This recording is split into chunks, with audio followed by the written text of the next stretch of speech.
우리 주님의 그런 거룩한 또 이 섭리 우리 다시 한번 기억하며 잘 기억하며 이제 주님께서 주시는 말씀 따라가도록 하겠습니다. 자, 오늘 말씀은 우리 빌립보서입니다. 빌립보서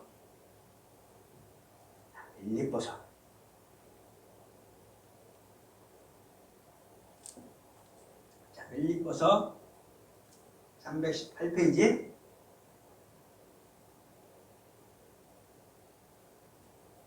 자, 1장 1절부터 11절까지 빌립보서 1장 1절부터 11절까지 제가 읽도록 하겠습니다. 그리스도 예수의 종 바울과 디모데는 그리스도 예수 안에서 빌립보에 사는 모든 성도와 또한 감독들과 집사들에게 편지하노니 하나님 우리 아버지와 주 예수 그리스도로부터 은혜와 평강이 너희에게 있을지어다. 내가 너희를 생각할 때마다 나의 하나님께 감사하며 간구할 때마다 너희 무리를 위하여 기쁨으로 항상 간구함은 너희가 첫날부터 이제까지 복음을 위한 일에 참여하고 있기 때문이라. 너희 안에서 착한 일을 시작하신 이가 그리스도 예수의 날까지 이루실 줄을 우리는 확신하노라. 내가 너희 무리를 위하여 이와 같이 생각하는 것이 마땅하니 이는 너희가 내 마음에 있음이며 나의 매임과 복음을 변명함과 확정함에 너희가 다 나와 함께 은혜에 참여한 자가 됨이라. 내가 예수 그리스도의 심장으로 너희 무리를 얼마나 사모하는지 하나님이 내 증인이시니라. 내가 기도하노라. 너희 사랑을 지식과 모든 총명으로 점점 더 풍성하게 하사 너희로 지극히 선한 것을 분별하며 또 진실하여 허물 없이 그리스도의 날까지 이르고 예수 그리스도로 말미암아 의의 열매가 가득하여 하나님의 영광과 찬송이 되기를 원하노라. 아멘. 우리 기도하고 말씀 드리겠습니다.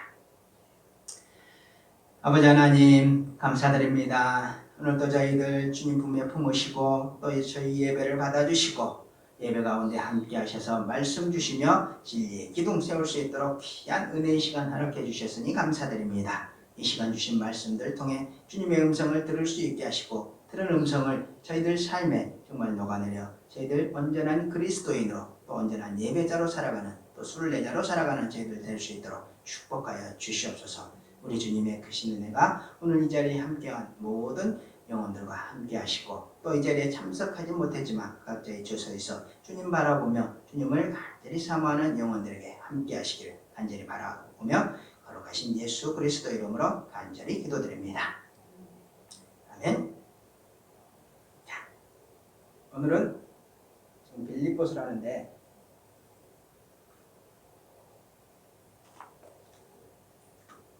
오늘부터는 이제 빌립보서를 따라가는데 우리가 지금까지는 어디를 따라갔습니까? 지금까지 사도행전 따라갔었죠. 사도행전. 자, 사도행전의 큰 내용이 뭐라고 했습니까? 사도행전의 큰 내용. 하나님께서 우리 하나님 아버지께서 우리 하나님 아들 예수님의 십자가 대속 죽으심과 부활의 토대 위에 성령을 보내셔서 이 세상의 교회를 세우시고 그 교회를 통해 땅끝까지 복음을 전하시며 세상 모든 민족을 구원하시는 그런 섭리를 우리가 살펴보고 있었어. 사도행전은 이제 그런 내용이죠. 큰 내용. 자, 그 시작점이 예루살렘 교회라고 했죠. 예루살렘 교회. 자, 예루살렘 교회. 자, 그 시작점이 이제 예루살렘 교회인데 예루살렘에서 이제 복음이 어디로 흘러넘칩니까? 흘러나갑니까? 유대, 사마리아. 그러니까 우리로 얘기하면 예루살렘은 서울이죠. 서울. 남한. 그리고 유대. 예루살렘은 서울이죠. 서울. 그리고 유대는 남한이죠. 남한. 그리고 사마리아는 북한입니다. 우리로 얘기하면 딱 맞습니다. 예루살렘은 이스라엘의 수도죠. 서울이죠. 이제 유대는 이스라엘이 남유다와 북이스라엘로 분리가 됐는데 남유다를 유대라고 하죠. 지금. 그래서 그 모습을 보면 예루살렘에서 남쪽에 있는 유대로 먼저 퍼지고 그 다음에 북쪽에 있는 사마리아로 넘어갑니다. 복음이. 그래서 거기서부터 차에서 어디로 갑니까? 안디옥 교회까지 가죠. 안디옥 교회까지. 자, 안디옥 교회까지 가서 그 다음은 복음이 이제 어디로 전파가 됩니까? 안디옥 교회에서 실루기아로 또 서민, 구브로 섬에 있는 살라미와 바보로 그리고 저기 소아시아 대륙에 있는 이제 버가로 그 다음에 안디옥, 피시디아 안디옥과 또 이고니온 그리고 루스드라 그리고 더베까지 복음이 이제 전파가 되죠. 이게 이제 1차 선교의 내용이죠. 그리고 또 그 중간에 어떤 일이 또 일어났는데 그 일을 해결하면서 2차 선교가 시작되는데 2차 선교에서 어디로 갑니까? 그 역순으로 가죠. 역순으로. 자, 복음이 이제 그렇게 퍼져나갔던 겁니다. 그래서 더베로 다시 갔다가 또 루스드라로 갔다가 루스드라에서 이고니온으로 이제 역순으로 이제 다시 돌아보죠. 그리고 그 이고니온 주변에 있는 뭐 피시디아 안디옥 여기까지 이제 돌아보고 나서 사실 맞고 또 가고 이런 것들을 반복하지만 그 다음에 이제 간 사역지는 어디입니까? 사도 바울이 갈라디아죠. 갈라디아. 결국은 갈라디아였죠. 갈라디아 지역에 이제 복음을 나눠주고 그 다음에 이제 어디로 갑니까? 무시아에 있는 두로아로 가죠. 무시아에 있는 두로아로 가죠. 그래서 거기에서 이제 유럽 지역 선교가 시작이 됩니다. 유럽 지역 선교. 그래서 마케도니아로 가라는 그 환상을 하나님께서 보여주시면서 이제 유럽 선교의 길이 열리게 되죠. 이제 2차 선교 여행입니다. 2차 선교 여행의 초반 얘기죠. 초반부 얘기. 그래서 이제 유럽 지역, 마케도니아 지역으로 이제 넘어가는데 넘어갈 때 이제 어디로 갑니까? 네아폴리를 들렸다가 빌립보로 가죠. 마케도니아의 첫 성 빌립보로 갑니다. 자, 빌립보로 들어가서 누구에게 전합니까? 루디아에게 전합니다. 그래서 누가 구원을 받습니까? 루디아에게 복음을 전해서 루디아와 그 가족들이 구원을 받죠. 자, 그리고 그 루디아의 집에 머무르면서 누구 만납니까? 예배 주소에 왔다 갔다 하면서 귀신 들린 여종을 만나죠. 그리고 그 귀신 들린 여종의 귀신을 쫓아내버립니다. 사도 바울이. 자, 그 일 때문에 이제 투옥이 되죠. 매를 심하게 맞고 이제 투옥이 되죠. 그 사건으로 누가 구원을 받습니까? 간수와 그 가족들이 구원을 받죠. 세례를 받았다고 기록이 되어 있죠. 자,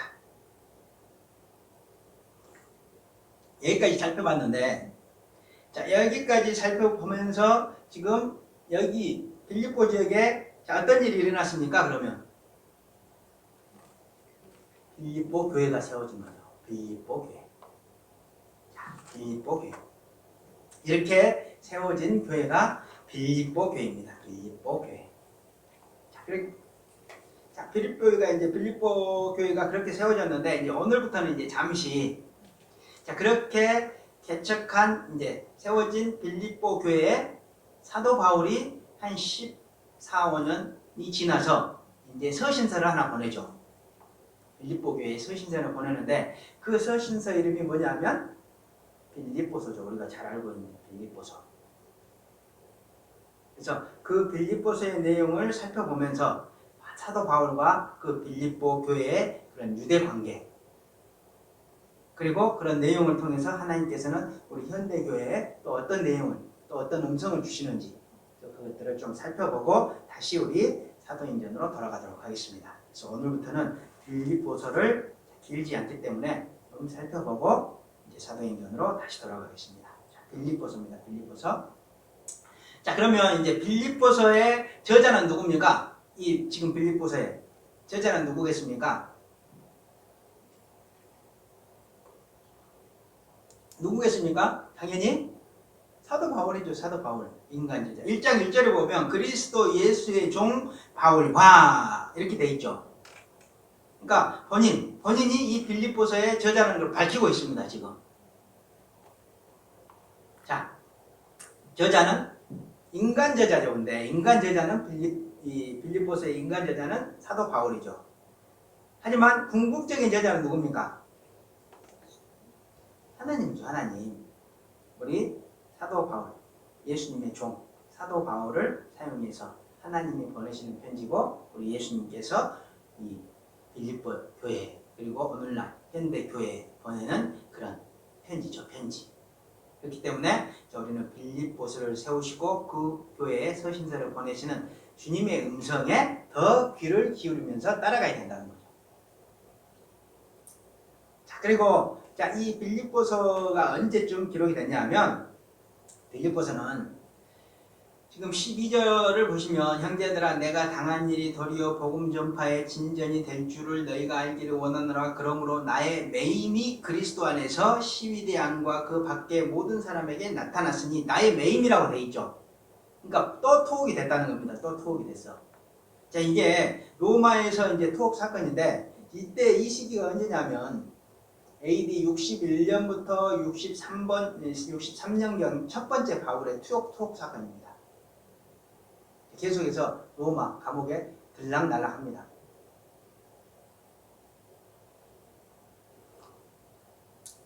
그래서 지금 이 서신서는 어디서 썼냐면 AD 61년부터 63년 시기에 감옥에서 썼다는 거죠. 로마의 감옥에서 이제 썼던 겁니다.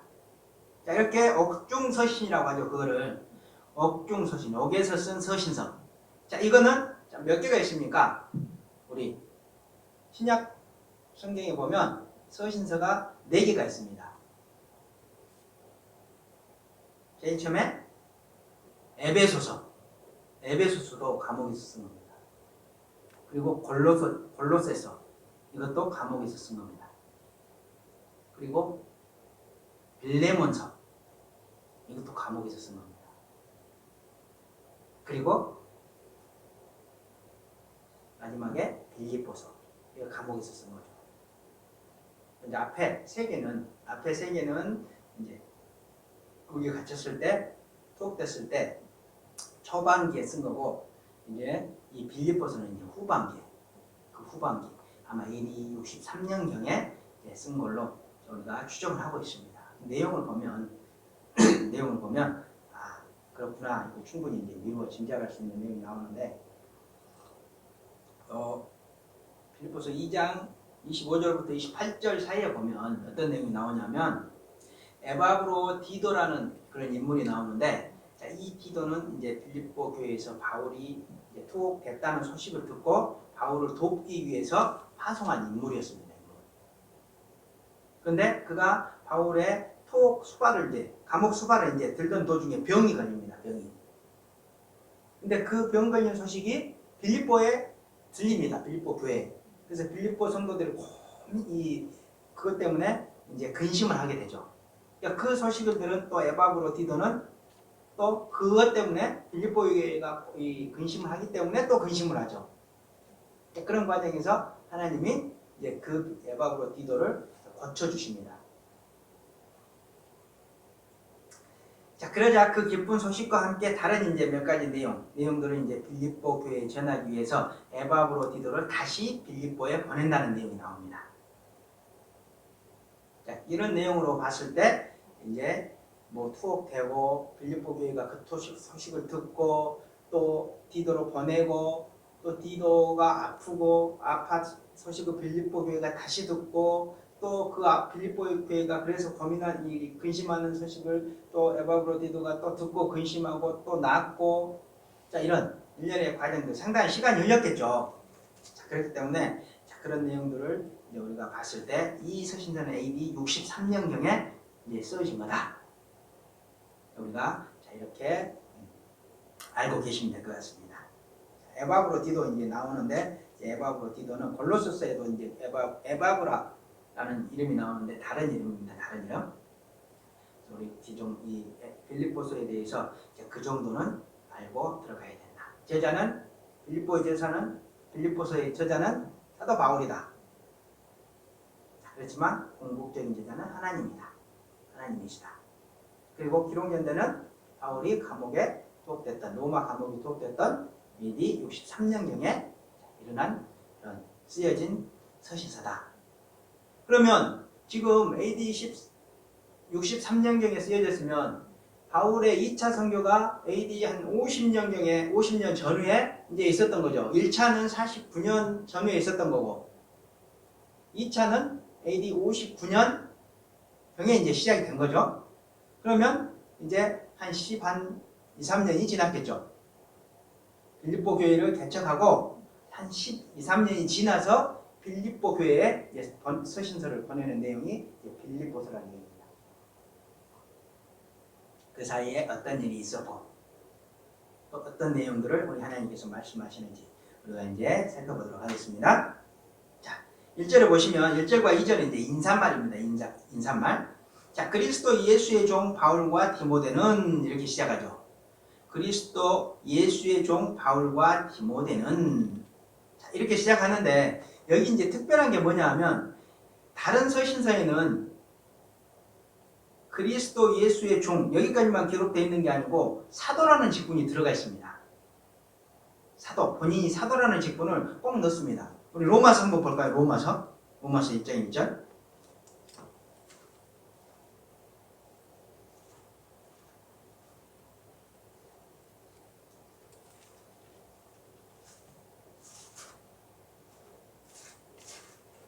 로마서 1장 1절 보면 예수 그리스도의 종 바울은 사도로 부르심을 받아 이렇게 기록되어 있죠.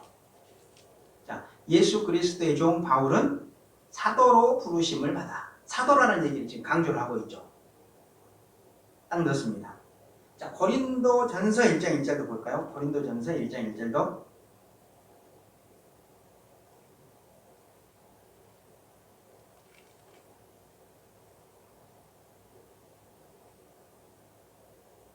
고린도전서 1장 1절 보시면 하나님의 뜻을 따라 그리스도 예수의 사도로 부르심을 받은 바울과 이렇게 되어 있죠. 사도라는 얘기가 딱 들어가 있습니다. 사도. 그리고 갈라디아서 그 뒤에 쭉 넘겨보면 갈라디아서에 보면 갈라디아서 1장 1절에도 보면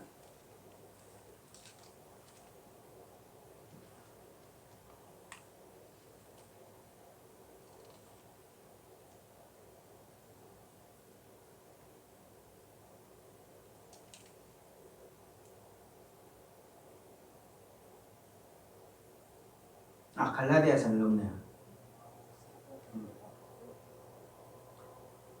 사람에게서 난 것도 아니요 사람으로 말미암은 것도 아니요 오직 예수 그리스도와 그를 죽은 자 가운데서 살리신 하나님 아버지로 말미암아 사도 된 바울. 사도 있죠? 여기도 사도 있죠?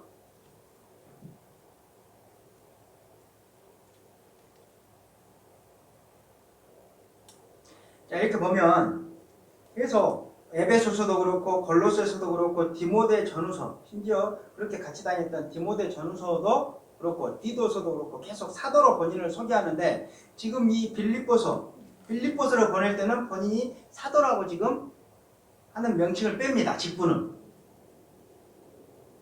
이게 상당히 의미가 있는 표현인데 이게 왜냐하면 이제 그 이유는 뭐냐면 이 빌립보 교회는 사도 바울과 깊은 신뢰 관계로 잘 결속이 돼 있어서 어떤 경우에도 바울이 사도라는 것을 의심하지 않습니다. 사도의 직분을 갖고 있는 사람이라는 걸 의심하지 않습니다. 그리고 바울의 가르침도 절대로 의심하지 않죠. 자, 다른 교회 이제 예를 들어보면 다른 교회는 어떠냐면 로마 교회나 또 갈라디아 교회나 이런 교회들, 자, 이런 교회들은 교회 안에 이제 율법주의자들과 이단적인 사상을 가진 사람들이 이제 들어와서 이상한 복음을 전하죠. 율법주의적인 복음. 그리고 또 이 영지주의 그런 이제 복음들을 전했을 때 바울과 관계가 상당히 미약했기 때문에 뭐부터 하냐면 이 사람들은 바울의 사도권을 먼저 의심합니다. 바울 저거 사도로서 권위가 있어? 이걸 먼저 의심합니다. 그 결과 어떻게 되냐면 바울이 가르친 이신칭인 믿음으로 구원에 이른다는 기본적인 신약 성경의 그런 진리를 부인하게 되는 거죠. 그리고 엉뚱한 진리에 따라가게 되는 거죠. 자, 그렇기 때문에 그런 이 교회들에게 보내는 서신서는 자기의 사도권을 강조합니다. 나는 사도다. 예수님께서 인정하고 하나님께서 보내신 사도다. 이런 것들을 이제 강조를 하죠. 너희 내 말 들어야 된다. 내 말 잘 들어야 된다. 자, 그렇지만 빌립보 교회는 바울과 신뢰관계가 잘 형성되어 있고 또 유지가 잘 되어 있기 때문에 그런 현상이 없었다는 거죠. 그래서 사도 바울은 자신의 사도직을 굳이 강조하며 서신서를 보낼 필요가 없었다는 겁니다. 시작부터 약간 다른 서신서와 다른 그런 분위기가 나오죠.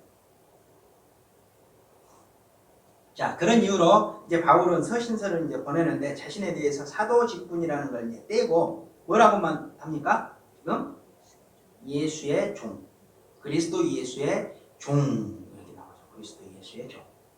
자, 그러면 여기서 이제 종의 의미는 뭘까요? 종. 뭐 헬라어는 둘로스, 종, 노예 뭐 이런 뜻인데 여기서 종의 의미는 예수 그리스도의 종. 이 종의 의미는 단지 예수님의 뜻을 있는 그대로 전하는 순수한 의미의 그냥 종인 거죠. 종.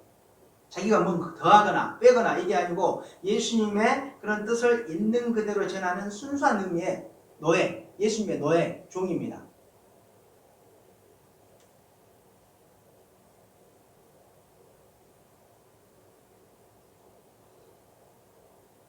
자, 근데 요즘 이제 사역자들은 어떻게 부릅니까? 종이라고 부르죠. 근데 이 의미의 종입니까? 사도 바울은 항상 자기를 예수님의 종이다. 겸손하게 예수님의 종이라고 부르는데 오늘날 사역자들은 어떨까? 이 종입니까? 이 종의 의미로 부릅니까? 우리 큰 교회 목사님들한테 이런 의미로 부릅니까? 지금? 주의 종님의 의미죠. 주의 종님의 의미. 하나님의 권위, 예수님의 권위를 위임받아서 당신들을 가르치는 종이다. 물론 그럴 수도 있죠. 그렇지만 서신서를 보내는 이런 사도 바울은 그런 의미가 전혀 없었습니다. 정말 예수님의 뜻을 순수하게 그대로만 전하는 난 종이다. 이런 의미로 서신서를 보내는 거죠. 우리가 그런 종의 의미도 한번 생각해 봐야 될 필요가 있는 거죠. 자, 그리고 나서 이제 예수 그리스도의 종 바울과 디모데를 기록하고 있는데 디모데는 여기 이제 공동 저자는 아니죠. 왜냐하면 왜 이제 기록했냐면 지금 이 디모데는 어떤 사람입니까? 2차 전도 여행에 동참했죠. 그래서 동참해서 빌립보 교회를 세울 때 같이 동역을 했죠. 도왔죠. 그리고 그 다음에도 이제 빌립보 교회에 몇 번을 갑니다. 바울이 보내서.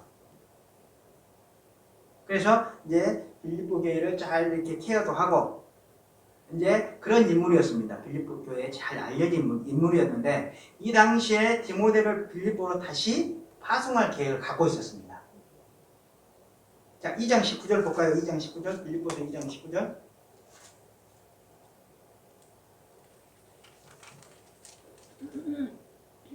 내가 디모데를 속히 너에게 보내기를 주 안에서 바람은 너희의 사정을 알므로 안위 받으려 함이니. 자, 지금 디모데를 어떻게 하려고 지금 하고 있다는 얘기입니까? 빨리 보내려고 하고 있다. 이런 얘기가 나오죠. 그러니까 바울 생각은 지금 디모데를 다시 빌립보 교회로 보내려는 생각을 가지고 있었죠. 근데 지금 이제 그에 앞서 에바브로 디도를 먼저 이제 보내죠. 그러니까 디모데가 너에게 갈 것이다. 자, 이런 것들을 이제 미리 알려주고 또 디모데의 권위를 세워주기 위해서 자, 이렇게 이제 보낸 겁니다. 성경의 저자는 아닙니다. 자, 그리고 그 뒤에 보면 그리스도 예수 안에서 빌립보에 사는 모든 성도와 감독들과 집사에게 편지하노니 이렇게 얘기하죠. 자, 그리스도 예수의 종 바울과 디모데는 그리스도 예수 안에서 빌립보에 사는 모든 성도와 또한 감독들과 집사들에게 편지하노니 이렇게 얘기하죠.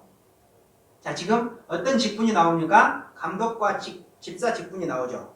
이제 감독, 에피스코퍼스라고 하는데 의미는 살펴보는 자 이런 의미가 있어서 이제 교회를 감독하는 직분이고 또 장로와 비슷한 동일 직분이라고 생각하면 됩니다. 감리교단에 우리 장로교단에는 장로가 있다면 감리교단에는 감독이 있죠. 그리고 집사는 뭐 우리가 잘 알듯이 디아코노스, 섬기는 자 이런 의미로 교회의 재정 그리고 구제 이런 섬김 등의 업무를 수행하는 직분이죠.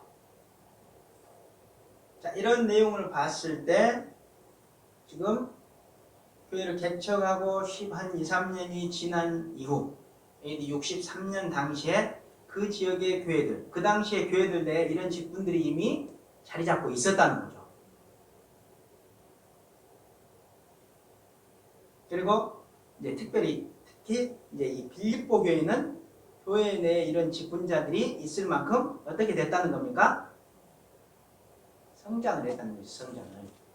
그러니까 그냥 감독, 장로 이거 막 뽑는 게 아니고 우리 교단에서도 성도, 세례받은 성도가 30명 이상이 돼야 장로 2명을 뽑을 수 있습니다.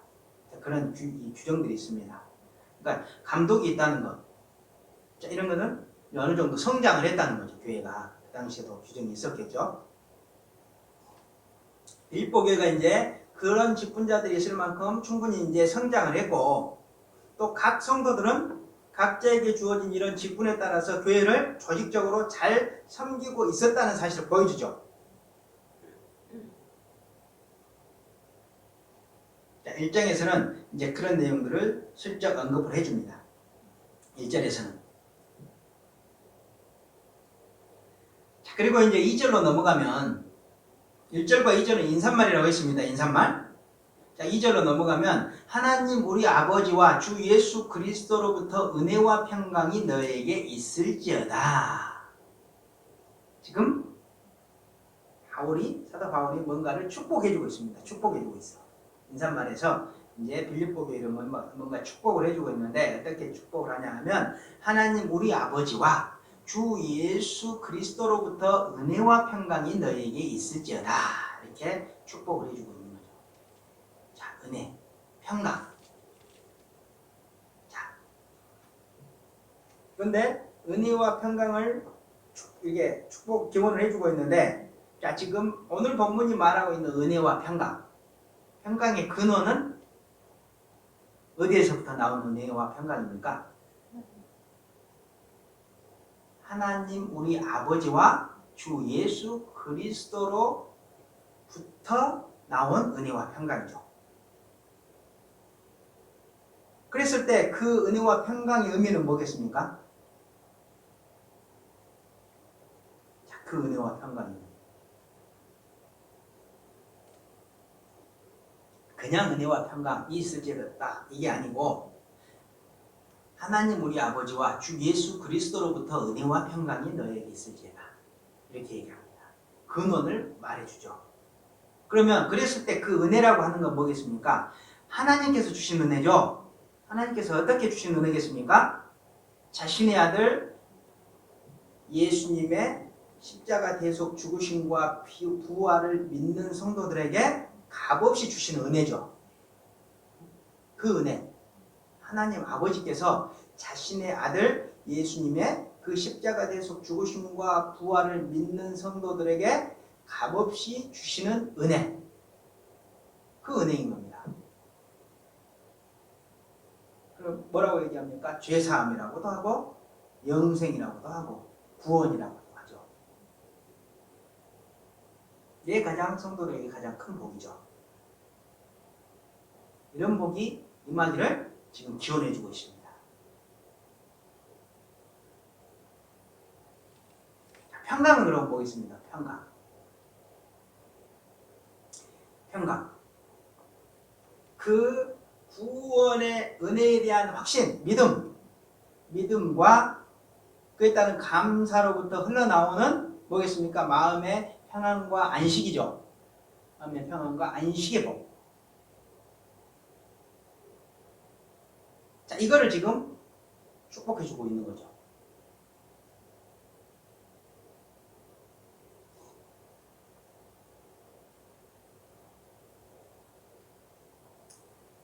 잘 보면 지금 사도 바울은 지금 이런 인사말을 통해서 빌립보 교회에 그런 궁극적인 의미의 풍성한 하나님의 은혜와 평강이 그들에게 함께하기를 축복해 주고 있다는 거죠. 그러니까 우리가 생각하는 그런 복의 개념, 축복의 의미는 상당히 아닌 거죠. 자, 그 은혜와 평강의 기원을 분명히 얘기해 줄 이유가 뭐겠습니까? 너희가 생각하는 그런 은혜와 평강이 아니라 하나님, 우리 아버지로부터 그리고 주 예수 그리스도로부터 온 은혜와 평강이다. 이것이 진짜 복이고 우리가 누려야 될, 구해야 될 복이다. 그런 것들이 너희에게 풍성해지기를 내가 축복한다. 이 얘기입니다. 자, 이렇게 이런 인사말을 통해서 우리는 어떻게 해야 되겠습니까? 복에 대한 올바른 개념, 정의를 다시 한번 재정립하고 이후에 내용 따라가야죠. 시작에서부터 은혜와 평강. 이걸 개념 정리를 잘못해버리면 엉뚱한 것을 바라보고 가는 거예요.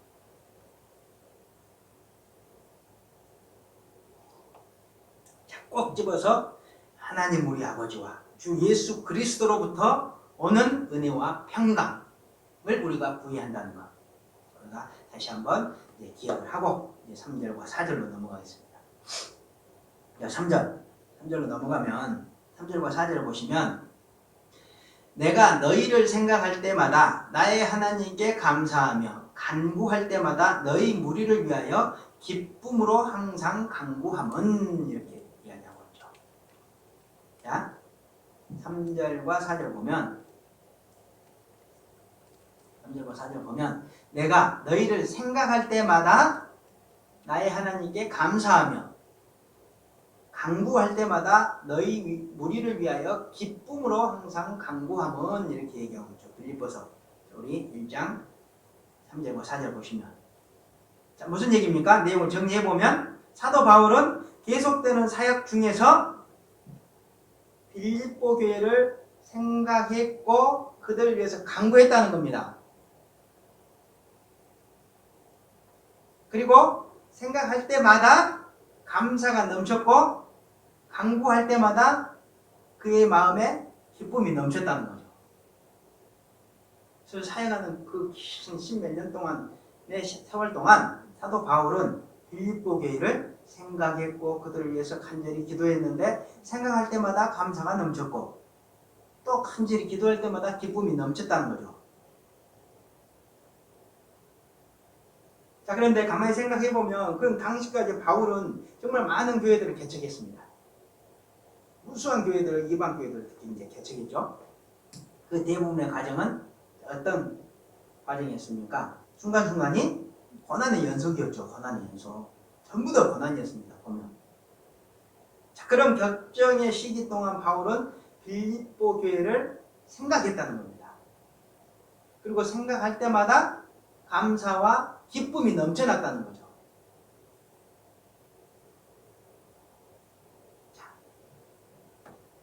그러면 다른 또 교회들한테 서신서를 보내죠. 빌립보 교회만 보내는 게 아니고 다른 교회들에게 서신서를 보낼 때 바울의 분위기는 어땠을까요? 자, 로마서 또 한번 볼까요?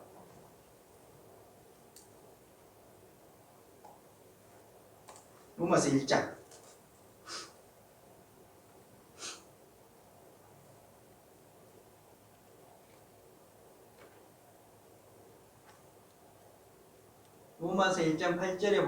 로마서 1장 8절에 보면 먼저 내가 예수 그리스도로 말미암아 너희 모든 사람에 관하여 내 하나님께 감사함은 감사도 하죠. 로마 교회 로마서 1장 8절 보십시오.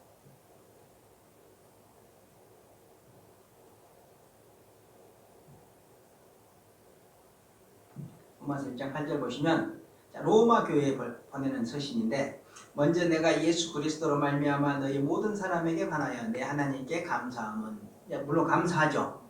근데 12절 보십시오. 이는 곧 뭐라고 하면서, 이는 곧 내가 너희 가운데 너희와 나의 믿음으로 말미암아 피차 아니함을 얻으려 함이라. 지금 이렇게 얘기하죠. 그러면 아니함을 얻으려 한다는 거죠. 지금 아니함이 있다는 겁니까, 없다는 겁니까? 로마 교회를 향해서.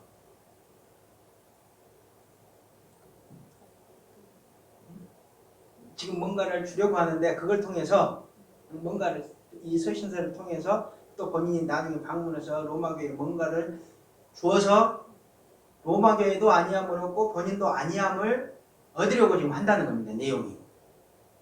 그러면 지금 로마 교회를 향한 바울의 마음은 그런 아니함이 있다는 겁니까, 없다는 겁니까? 없다는 거예요, 없다는 거. 지금 로마 교회에 보내면서 분위기는 그런 분위기입니다. 감사하는데 내가 너희에게 좀 걱정스러운 게 있다, 이런 분위기죠. 자, 로마서 그렇습니다. 갈라디아서 한번 볼까요? 갈라디아서 그 뒤에 있는 갈라디아서 1장 6절. 고린도전서부터 볼까요? 고린도전서 1장 10절과 11절. 차례대로.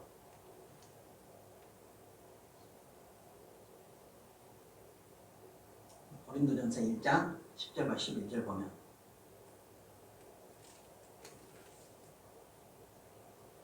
자, 형제들아, 내가 우리 주 예수 그리스도의 이름으로 너희를 권하노니 모두가 같은 말을 하고 너희 가운데 분쟁이 없는 같은 마음과 같은 뜻으로 온전히 하라. 자, 교회 안에 뭐가 있다는 겁니까? 분쟁이 있다는 거죠. 자, 이런 분위기로 1장 시작을 문을 엽니다. 그리고 고린도 후서에도 볼까요? 고린도 후서 2장 4절 보면,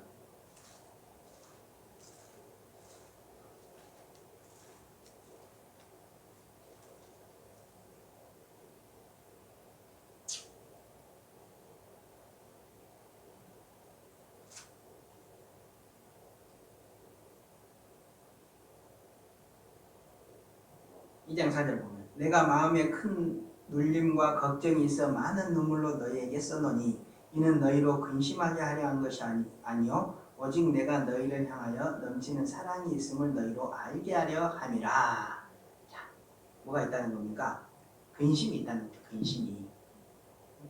한 번은 분쟁 때문에 걱정이 있고 또 다른 근심이 있어서 또 편지 쓰고, 고린도 교회.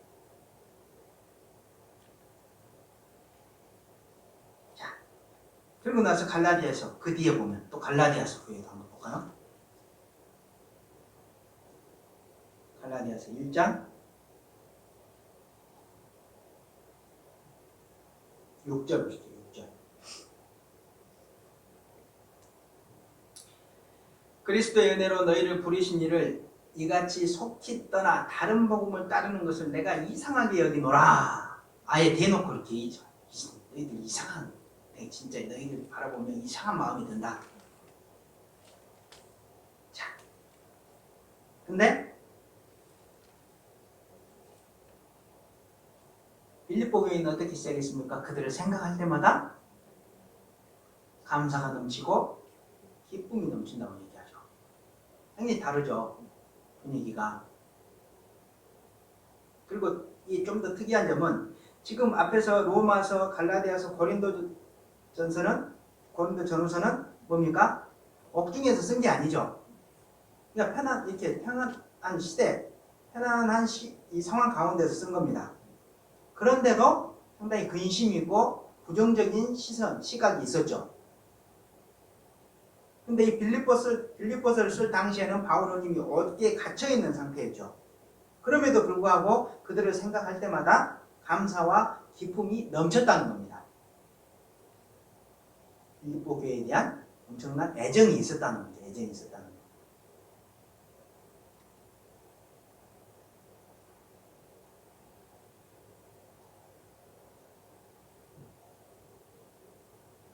상당히 다르죠. 다른 서신서와 비교했을 때 빌립보서에 보내는 분위기는 상당히 다릅니다. 애정이 넘칩니다.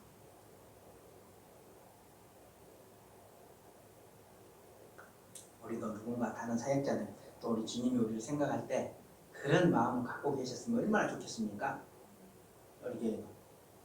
자, 그러면서 이제 5절에 보면, 자, 5절은 계속해서 이제 빌립보 교회를 생각할 때마다 그런 마음이 들었던 이유에 대해서 이제 얘기를 해주죠. 자, 오늘 본문을 이제 다시 넘어가면 5절을 보시면,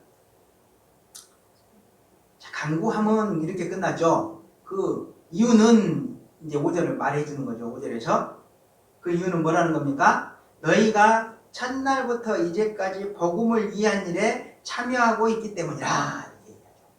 첫날부터 이제까지. 본인이 투옥이 돼 있는 그때까지 1950년 경부터 1963년까지 복음을 위한 일에 그들이 참여하고 있었다는 겁니다. 그럼 첫날은 뭘까요? 첫날.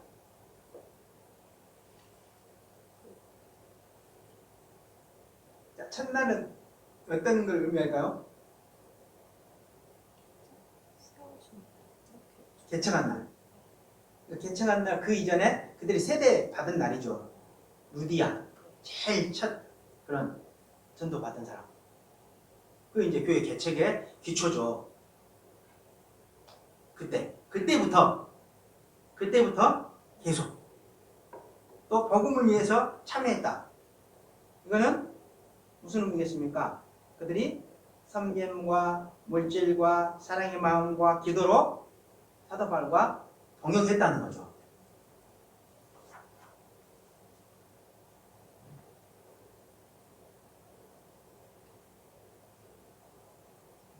자, 우리가 그 구체적인 사례 잘 알고 있죠. 루디아는 어떻게 동역했을까요? 그러면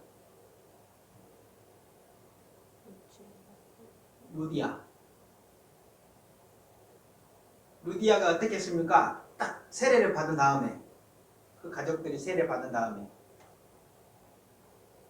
자기 집을 내줬죠. 사도행전 16장 15절 보시면 정확히 기록이 되어 있죠. 16장 15절 볼까요? 루디아가 어떻게 했는지. 자, 그와 그 집이 다 세례를 받고, 사도행전 16장 15절 보시면 그와 그 집이 다 세례를 받고, 루디아와 그 집 가족이 다 세례를 받고 우리에게 청하여 이르되 만일 나를 주로 주 믿는 자로 알거든 내 집에 들어와 유하라 하고 강권하여 머물게 하니라. 자, 이거죠. 이거 첫날부터 참여했던 거는 세례 준 첫날 맞죠? 분명히 맞죠? 첫날부터 그랬던 겁니다.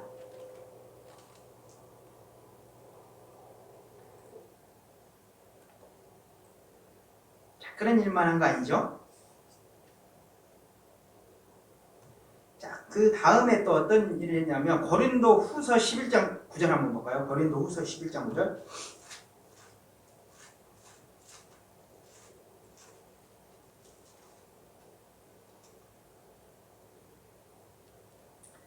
고린도 후서 11장 9절 297페이지.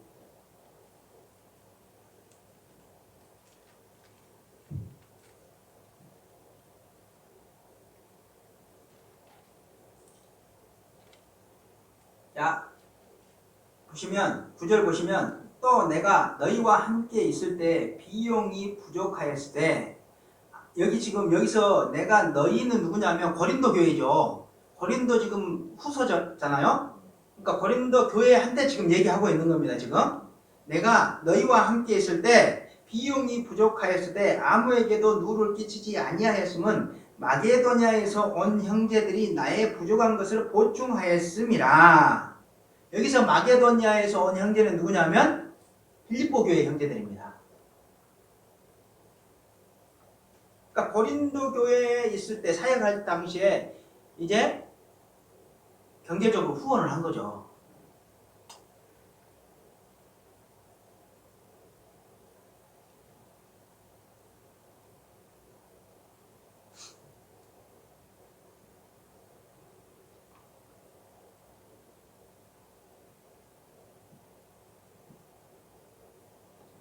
그리고 이제 오늘 본문으로 다시 돌아가서 오늘 본문으로 돌아가시면 또 있습니다. 4장 16절, 빌립보서 4장 16절 보시면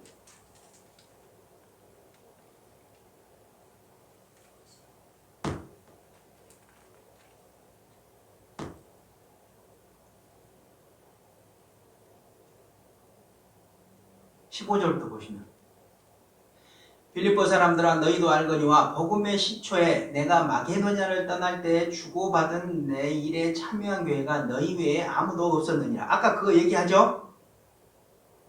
그리고 데살로니가에 있을 때에도 너희가 한 번뿐 아니라 두 번이나 나의 쓸 것을 보내었도다. 이렇게 얘기하죠. 아까는 고린도 교회에 있을 때 한 번 보냈죠. 근데 데살로니가 지역에 있을 때는 한 번도 아니고 두 번 보냈다는 겁니다. 우리가 이제 빌립보 교회 다음에 이제 데살로니가 사역을 이제 보게 될 텐데 사도행전에서 그 지역에서는 두 번이나 빌립보에서 지원을 했다는 겁니다.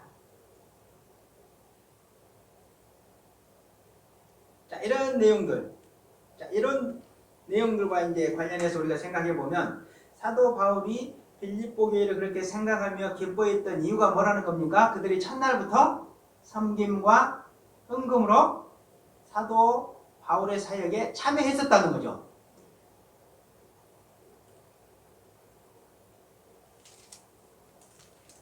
자, 그 얘기하고 있는 거죠, 지금. 근데 우리가 여기서 이제 주의해야 될 거는 뭐냐면 바울이 빌립보 교회를 생각하면서 그렇게 감사하고 기뻐했던 그 진짜 궁극적인 이유는 단지 그들이 물질의 후원을 했기 때문이 아니죠. 물질의 후원을 했기 때문이 아닙니다. 단지 그들이 물질 후원을 한 것 때문에 사도 바울이 그들을 생각할 때 감사하고 기뻐했던 것이 아니었다는 거죠. 그 진짜 이유는 뭐냐면 그런 그들의 섬김의 행동이 빌립보 교회에 풍성한 성령의 열매가 나타나고 있었음을 증거해주는 증거물이었죠. 근데 선교를 후원한 그 자체가 기쁜 게 아니고 그들이 후원했다는 것은 그들의 믿음의 기초에서 그들 안에 성령 열매가 맺혔다는 겁니다. 맺혔다는 것. 그걸 보고 사도 바울이 감사하고 기뻐했던 거죠. 아, 빌립보 교회는 저렇게 성령 열매가 맺히는구나.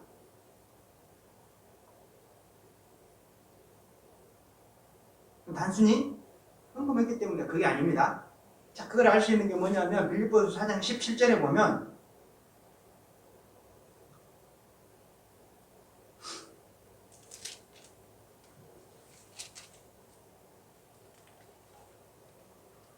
(17절) (18절에) 보면 내가 선물을 구함이 아니요 오직 너희에게 유익하도록 풍성한 열매를 구함이라 이렇게 얘기하죠. 선물. 내가 너희에게 헌금을 구하는 게 아니고 너희에게 뭘 구한다는 겁니까? 풍성한 열매, 성령의 열매를 구하는 것이다. 이렇게 얘기하죠. 그러니까 성령의 열매를 보고 기뻐했다는 겁니다. 선교 헌금한 그 자체로 기뻐한 게 아니고 그들 안에 성령의 열매가 그렇게 나타났기 때문에 그것으로 인해서 기뻐했다는 거죠. 18절에 보면 내게는 모든 것이 있고 또 풍부한지라 에바브로디도편에 너희가 준 것을 받음으로 내가 풍족하니 이는 받으실 만한 향기로운 제물이요 하나님을 기쁘시게 하는 것이라.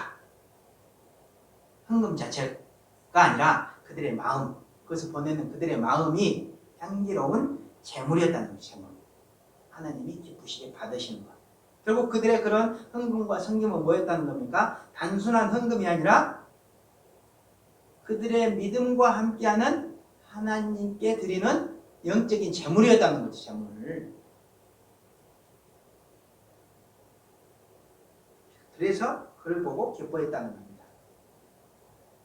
자, 그렇기 때문에 우리는 이런 내용과 관련해서 뭘 생각을 한번 해봐야 되냐면 이 신칭이 단지 믿음으로 구원을 얻는 것이다. 자, 이것과 우리가 믿는다고 하면서 아무것도 하지 않는 것의 차이, 믿기만 하면 돼. 이것의 차이 분명히 있죠.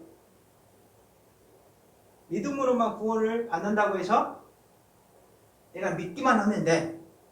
이건 아니라는 거죠. 이들에게는 성령의 열매가 이런 식으로 이제 나타났다는 거죠. 이와 관련해서 이제 성경은 또 어떻게 얘기하고 있습니까? 자, 마태복음. 가장 기본적인 우리 예수님의 말씀. 보시면 마태복음 7장 16절부터 18절까지 보시면. 이건 뭐 우리가 수도 없이 읽어서 너무나 다 알고 잘 알고 있는 내용이지만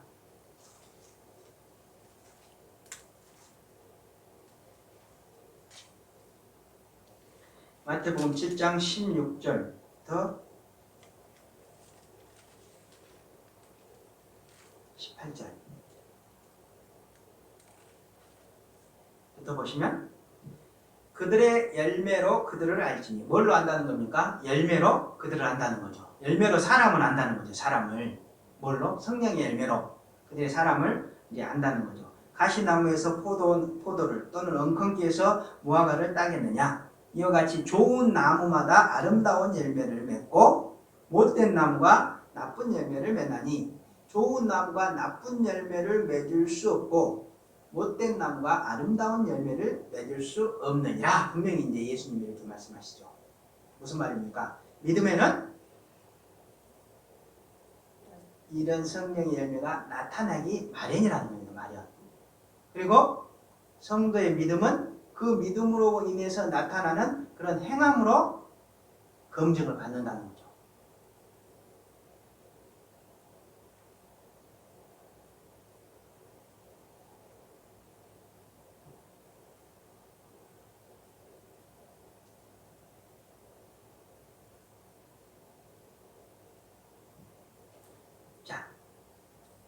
그런데 우리가 이제 성령의 열매에 대해서 갈라디아서 이제 5장 22절 이하에서 기록을 하고 있는데 거기를 보면 갈라디아서 5장 22절에 보면 성령의 열매에 대해서 어떻게 기록하고 있냐면 사랑과 희락과 화평과 오래 참음과 자비와 양선과 충성과 온유와 절제다 이렇게 이제 기록을 하고 있습니다. 이제 그런 것들만 성령의 열매는 아닌 거죠. 자, 여기서 지금 말하는 사도 바울이 말하는 루디아처럼 구원의 은혜에 감사해서 선교를 후원한다는 것. 그런 성기. 이것도 성령의 열매죠. 그리고 또 집을 내준 행위. 이것도 성령의 열매가 포함이 되는 거죠.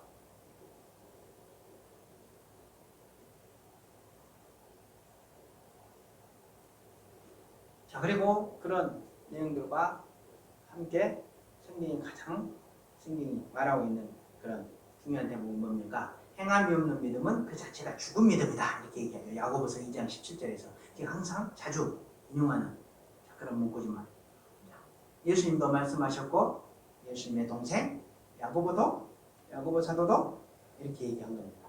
행함이 없는 믿음은 그 자체가 죽은 믿음이다. 자, 그렇기 때문에 우리는 지금 이런 사도 바울의 그런 빌립보서의 내용을 보면서 믿음이 있다고 하면서 아무런 행함이 없는 것에 대해서도 상당히 경계를 해야 하는 겁니다. 믿음만 있으면 돼. 이게 문제라는 거예요. 이걸 뭐라고 하냐면 갑상구원이라고 합니다. 갑상구원.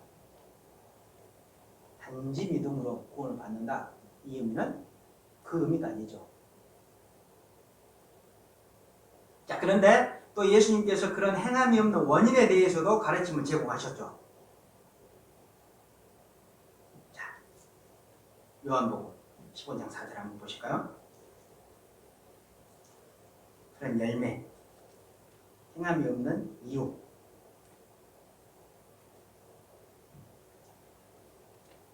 요한복음 15장 4절.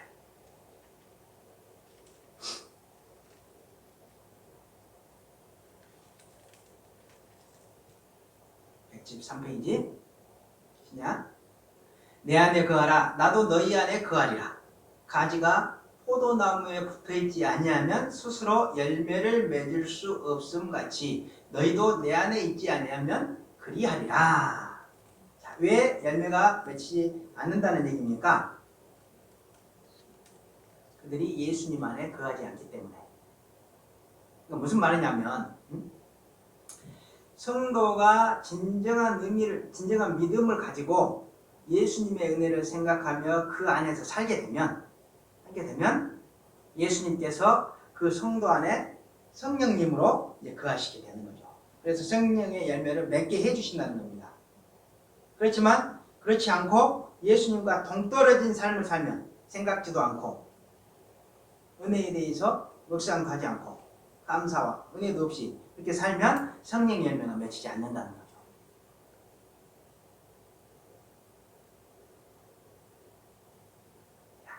좀 더 쉽게 얘기하면 성도가 예수님을 생각하면서 감사한 마음으로 살면 착한 행실이 또 이런 섬김이 나오는데 그런 삶을 살지 않으면 포도나무에 붙어있지 않은 가시가 어떻게 됩니까? 나무에 붙어있던 이 포도나무에 붙어있지 않은 가지는 말라 죽죠.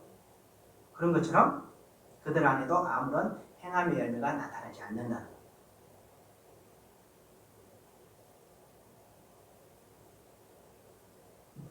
자, 그랬을 때 이런 말씀들을 우리 시대 교회에 적용을 해보면 오늘날 이제 성령 열매가 나타나지 않는 성도는 누굽니까?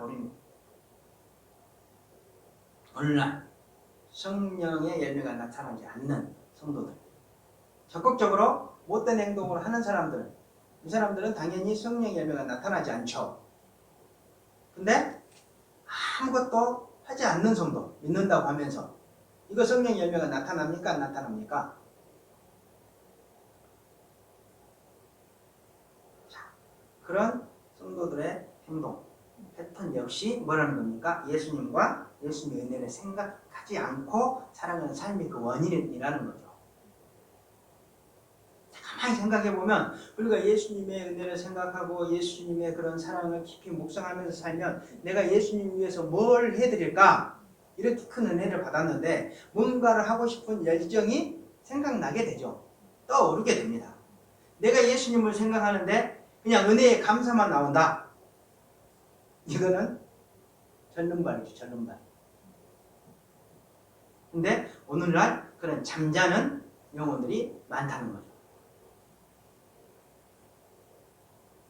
우리 미정 집사님 세종에서 여기까지 오는 거 왜 오십니까? 예수님의 은혜가 너무나 감사하니까 넘쳐서 그 열정으로 오는 거죠. 그런 게 바로 성령 열매인 겁니다. 근데 바로 옆에 있는데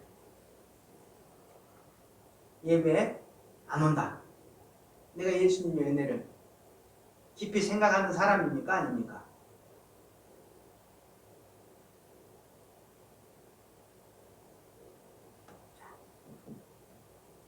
우리가 이런 부분도 잘 생각해 봐야 된다는 거죠.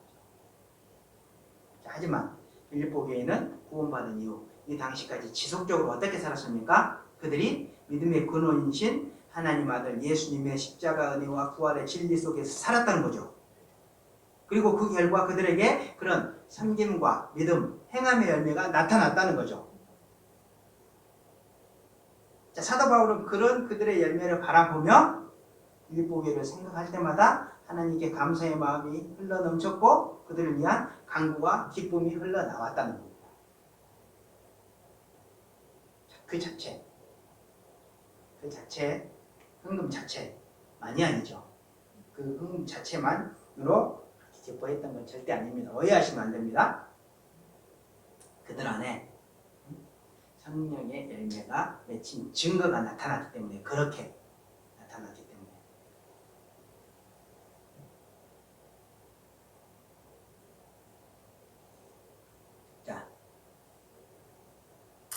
자 그러면서 이제 바울은 빌립보 교회에서 이제 그런 믿음의 열매가 나오는 것을 이제 바라보면서 다음 구절의 내용을 이제 또 고지를 하는 거죠. 다음 구절은 뭡니까? 6절에 보시면 너희 안에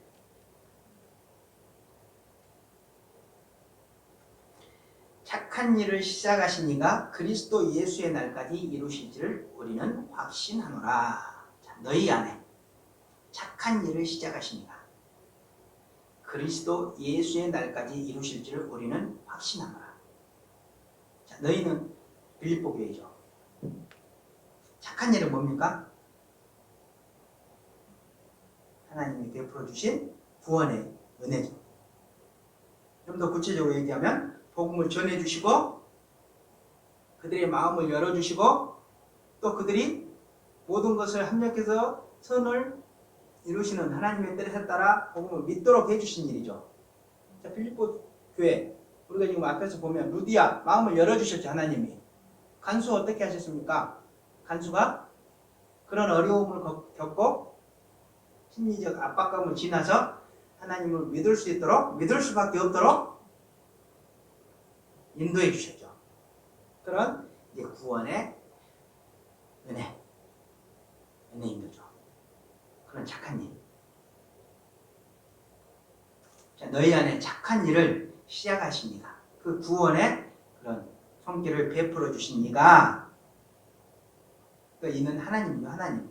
하나님께서 그리스도 예수의 날까지 이루실 줄을 우리는 확신하노라. 그리스도 예수의 날. 언제입니까?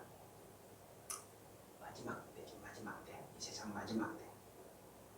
그리스도 예수의 날까지 이루실 줄. 뭘 이루신다는 겁니까? 빌립보 교회의 영화, 완전한 구원의 성취를 이루어 주신다는 거죠. 그러니까 그걸 확신한다는 겁니다.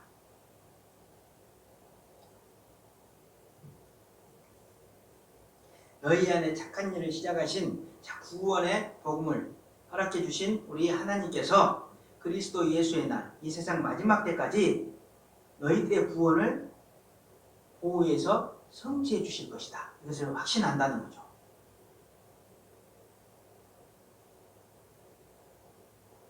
자, 그런데 이런 확신의 근거는 뭐였습니까? 그들 안에 성령의 열매가 이렇게 나타났기 때문이죠. 시작부터 지금까지 쭉. 자, 그렇기 때문에 지금 이 구절의 문맥상 의미는 뭐냐면 빌립보 교회와 같이 지속적으로 흘러나오는 교회는 하나님께서 끝까지 구원을 지켜 보호해 주시고 성취를 해 주신다는 거죠. 그걸 확신한다는 거죠. 너희같이 그렇게 성령의 열매가 지속적으로 흘러나오는 그런 교회는 너희는 그렇기 때문에 그런 은혜를 받는 것이다. 하나님께서 끝까지 구원을 지켜 보호해 주신 그런 은혜를 정말 이루어 주실 것이다.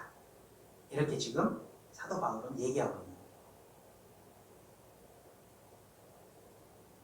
자, 그러면서 이제 다음 구절을 통해서 그런 성령의 열매가 맺힌 빌립보 교회의 구원이 확실함에 대해서 다시 한번 근거를 제공하면서 지금 얘기를 해주는 겁니다.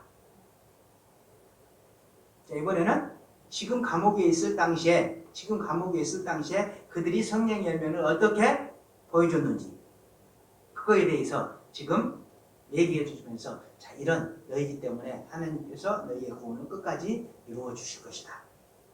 자, 이렇게 얘기하는 7절 보시면 내가 너희 무리를 위하여 이같이 생각하는 것이 마땅하다.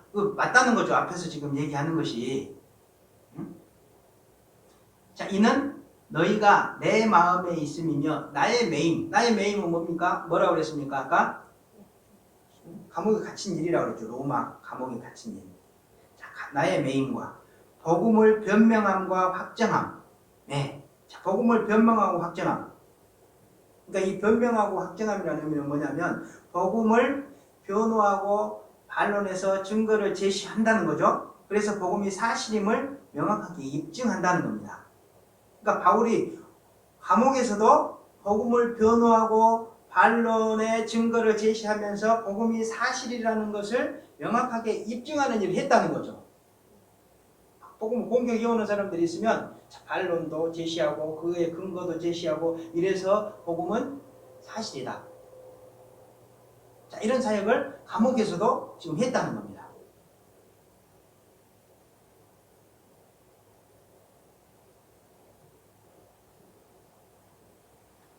자, 이는 너희가 내 마음에 있음이며 나의 메임과 복음을 그렇게 변명함과 확증하며 너희가 나와 함께 은혜에 참여한 자가 됨이라.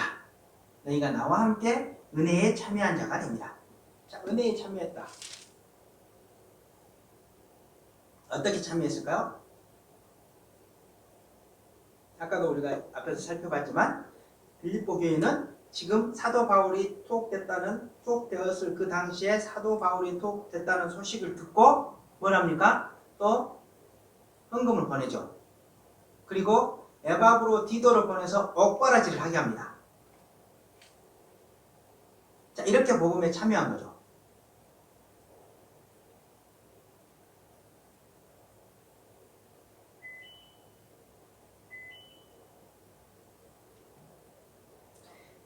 자, 그런데 중요한 거는 지금 그들의 구원을 그렇게 확신하면서 또 한마디 하는 게 여기서 중요한 것은 지금 그런 그들의 섬김과 헌신을 실제 현장에서 사역했던 자신의 사역과 함께 사역한 것으로 인정을 하고 있죠. 자, 보십시오.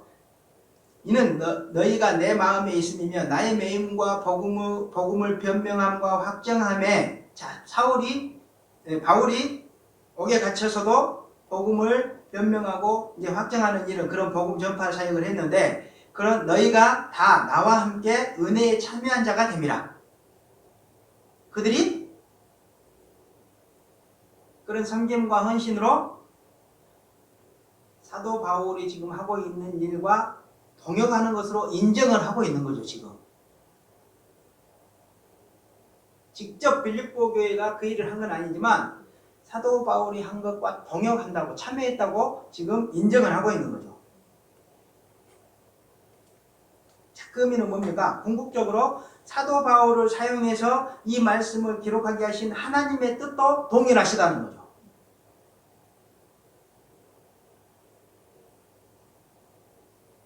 자, 결국 지금 문맥상 이런 앞뒤 문맥상 이런 7절의 의미는 뭐냐면 빌립보 교회가 믿음의 시작부터 사도 바울에게 집을 내주며 사도 바울의 사역을 섬겼죠. 그리고 현재 그 이후에는 고린도 지역 또 데살로니가 사역 당시에도 헌금으로 섬겼죠. 그리고 지금 현재 사도 바울의 투옥 당시까지도 헌금과 사람을 보내는 섬김의 모습을 지금 나타내고 있죠. 그런 성령의 열매를 나타내 보이고 있는데 그런 모든 것이 사도 바울의 사역에 참여한 것이라는 겁니다. 함께 동역한 것이라는 겁니다. 자, 그리고 그것을 하나님께서도 인정을 하신다는 거죠.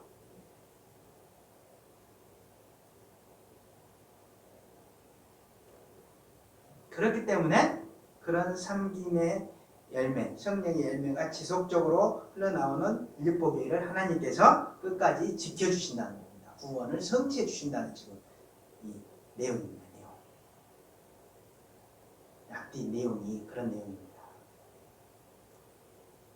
그러면서 다시 한번 그런 그들을 사모하는 심정을 그리스도의 심장의 마음 그런 비유를 하면서 다시 한번 이제 강조를 하죠. 본인의 마음을 이제 강조를 하죠. 8절을 보시면 내가 예수 그리스도의 심장으로 너희 무리를 얼마나 사모하는지 하나님이 내 증인이시라. 내가 정말 너희를 그리스도의 심장으로 사모한다. 바울의 그런 빌립보 교회를 향한 그런 마음 얼마나 애틋합니까? 하나님도 그런 모습을 가진 빌립보 교회를 그렇게 생각하고 계신다는 겁니다. 그러면서 이제 그런 그들을 위해서 사도 바울 자신이 이제 기도하고 있는 그런 내용이 이제 나오죠. 9절부터 11절까지. 자, 내가 기도하노라. 너희 사랑을 지식과 모든 총명으로 점점 더 풍성하게 하사 너희로 지극히 선한 것을 분별하며 또 진실하여 허물 없이 그리스도의 날까지 이르고 예수 그리스도로 말미암아 의의 열매가 가득하여 하나님의 영광과 찬송이 되기를 원하노라. 자, 내용이 좀 복잡하죠? 복잡한데 이제 내용을 다시 이제 정리해 보면 무슨 의미냐면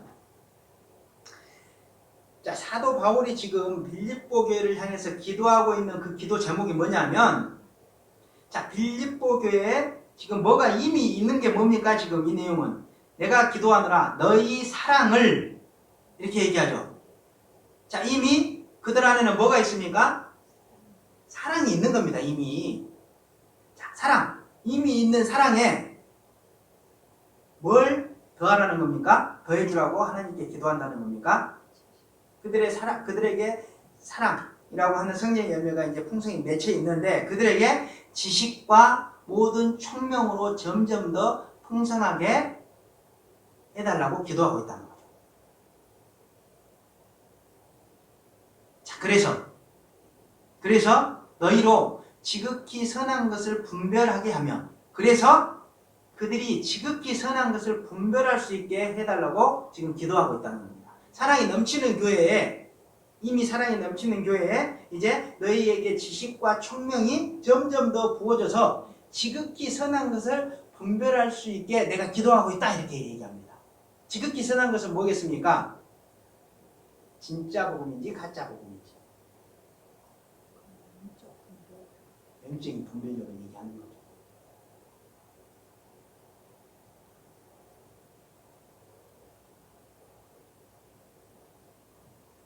자, 거기까지 이제 구했습니다. 그리고 또 진실하여 허물 없이 그리스도의 날까지 이르고, 그리스도의 날까지 이른다. 마지막 때까지 그런 모습이 유지될 수 있도록, 지속될 수 있도록, 그런 상태가 지속될 수 있도록 지금 기도하고 있다는 겁니다. 자, 그리고 11절에 보면 예수 그리스도로 말미암아 의의 열매가 가득하여 하나님의 영광과 찬송이 되기를 원하노라. 자, 누가? 그들이.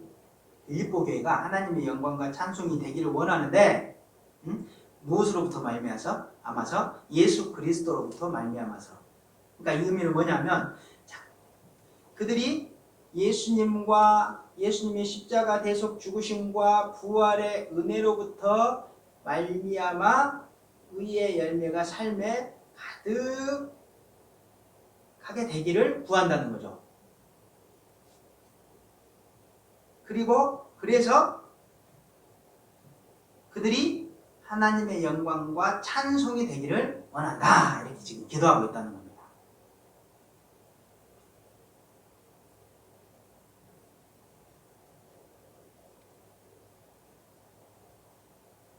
자, 좀 더 간단히 정리하면, 자, 지금 바울의 빌립보 교회를 향한 기도 제목은 그들 안에 이미 있는 사랑의 마음에 지식과 총명과 분별력이 더해지기를 원한다는 겁니다. 그리고 그런 그들의 영적인 성장이 마지막 때까지 진실되고 허물 없이 깨끗하게 보존되기를 기도한다는 거죠. 자, 그리고 그런 그들의 삶에 나타나는 의의 열매가, 성령의 열매가 풍성하게 나타나서 그들 자체가 하나님의 영광과 찬송이 되는 존재가 되기를 원한다고 지금 기도하고 있습니다. 바울의 기도 제목, 빌립보 교회를 향한 기도 제목. 자, 하나님 찬송의 의미는 뭡니까? 여기서 그들이 하나님의 찬송이 되기를 원한다. 우리가 드리는 찬송입니까? 아니죠. 우리 삶으로 드리는 하나님께 찬양이죠. 우리 삶을 드리는 겁니다. 찬양.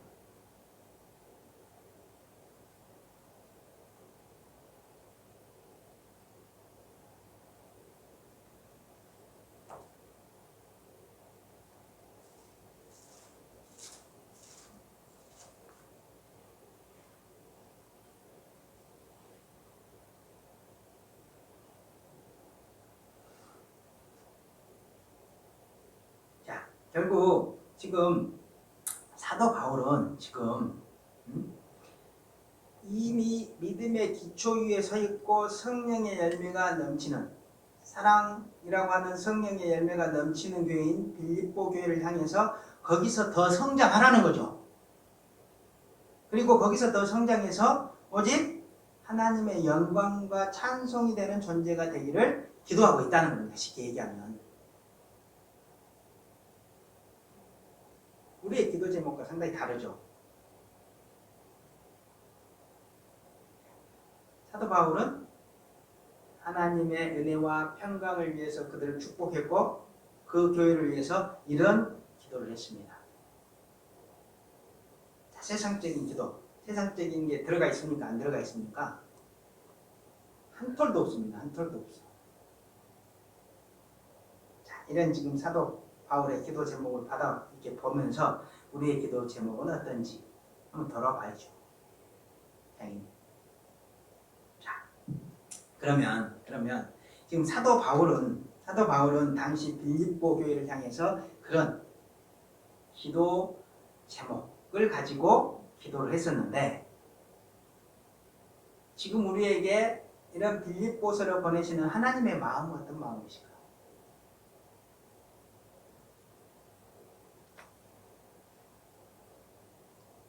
사도 바울은 빌립보 교회를 향해서 이미 그렇게 사랑이 넘치는 교회 너희가 더 성장해야 된다. 지식적으로. 그리고 총명함이 더해야 있어. 분별력이 넘쳐야 된다. 그리고 삶에 성령 열매가 가득해야 된다. 그렇게 하나님의 찬송이 돼야 된다. 그리고 하나님의 영광을 그렇게 나타내 보여줘야 된다. 그렇게 기도했습니다. 하나님 그 내용을 그렇게 기록하게 하신, 그래서 빌립보 교회에 보내게 하신 그런 하나님의 그런 마음, 그 서신서를 지금 우리에게 주시는 마음은 어떤 것을 기대하고 보내시는 걸까요?